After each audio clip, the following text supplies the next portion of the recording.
Sebelum teman-teman mengikuti pembahasan cerita komik Aquaman yang ada di video ini, ada baiknya mengikuti video yang sebelumnya agar dapat memahami jalan cerita yang disuguhkan. Link videonya tertera di dalam deskripsi. Tanpa banyak cerita, langsung saja kita mulai pembahasan Aquaman The Others bagian yang ketiga pada serial Aquaman volume ke-7 edisi yang ke-9. Tapi sebelum itu, kita lewatkan dulu intro DC Indonesia. Yeah!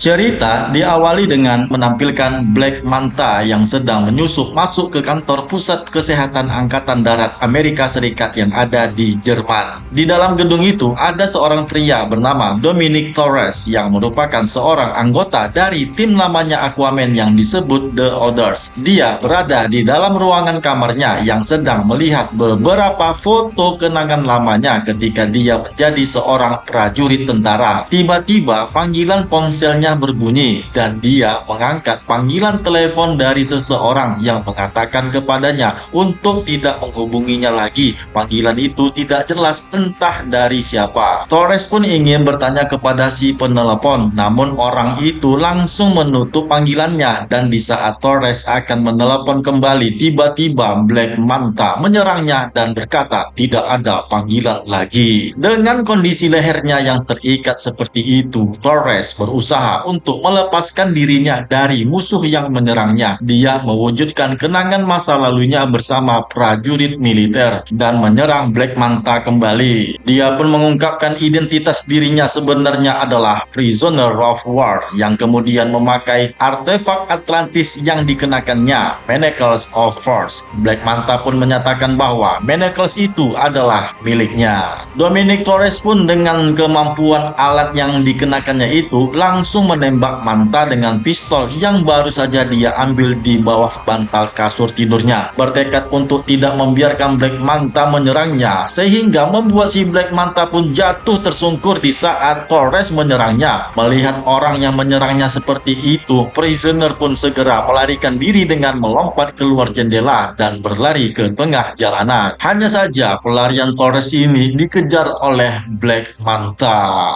Sebelum melanjutkan ceritanya, ada baiknya bagi teman-teman yang belum menekan tombol subscribe, ayo dukung channel DC Indonesia dengan menekan tombol subscribe-nya. Kebangkitan DC dimulai dari kalian. Sementara itu di hutan Rainforest, Brazil, Aquaman dan Yawara sedang sibuk melawan anak buahnya Black Manta. Dalam pertempuran mereka, ada salah satu orang suruhannya si Black Manta yang menembak mati jaguarnya Yawara. Tentu saja Yawara menjadi marah dan dengan amarahnya itu si Yawara membantai si pemburu dan para pemburu yang lainnya dengan sangat sadisnya. Dia memanggil sekelompok harimau untuk melahap anak-anak buah Black Manta yang tersisa. Melihat tindakan yang sedemikian rupa, si Aquaman pun menjadi terkejut karena Yawara menggunakan kekuatannya untuk membunuh musuhnya yang sudah tidak berdaya, dan itu bukanlah aturan yang ada pada mereka. Namun Yawara menjawab Aquaman tidak merasakan apa yang dirasakannya ketika binatangnya dibunuh oleh mereka. Pada saat ini Aquaman mengetahui Yawara mencoba untuk merayunya. Dia pun mengingatkan wanita itu bahwa dia sudah menikah. Mendengar pernyataan tersebut, Yawara pun menjadi ragu apakah perubahan Aquaman menjadi lebih baik nantinya. Mengganti topik pembicaraan, Aquaman pun berseru bahwa dia telah melakukan kontak dengan The Others yang lainnya dan mereka akan segera bertemu. Di mana si Vostok yang sedang berada di bulan dengan menggunakan artefak Helm of Atlantis, sedangkan operatif yang akan segera menghubungi mereka. Sementara si Prisoner,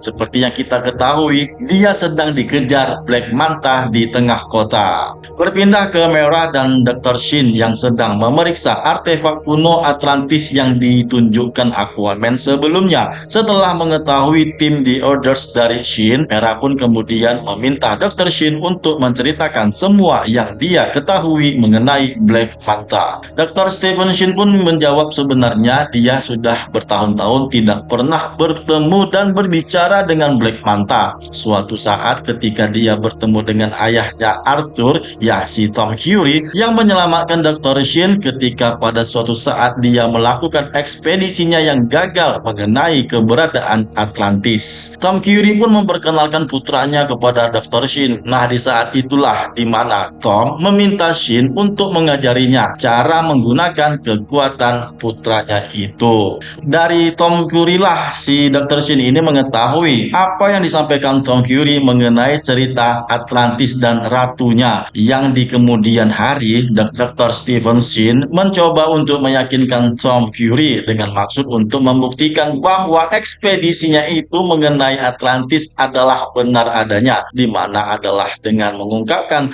kekuatan Arthur kepada publik. Namun Tom malah menolak ide tersebut. Tom Curie pun kemudian mengobrak-abrik labornya si Dr. Stephen Shin dan mengambil segala sesuatu apapun itu yang berhubungan dengan putranya Arthur Curie. Nah, pada suatu saat Dr. Shin bertemu dengan seorang pemburu harta karun yang menemukan kapal karam di pantai Islandia. Pemburu harta karun itu juga sempat melawan sekelompok bajak laut yang mencoba merebut kapalnya. Mendengar cerita tersebut, Merah pun yakin bahwa pemburu harta karun itu adalah Black Manta. Dr. Shin pun membenarkannya, di mana sebenarnya Shin menginginkan sampel darah Arthur untuk menyelamatkan karirnya. Tetapi si Black Manta yang menyerang Arthur Curie, namun si ayahnya Tom Curie ikut campur untuk menyelamatkan putranya. Nah, dari apa yang disampaikan Dr. Shin, si Merah pun kemudian mengambil kesimpulan pada saat itulah di mana Black Manta membunuh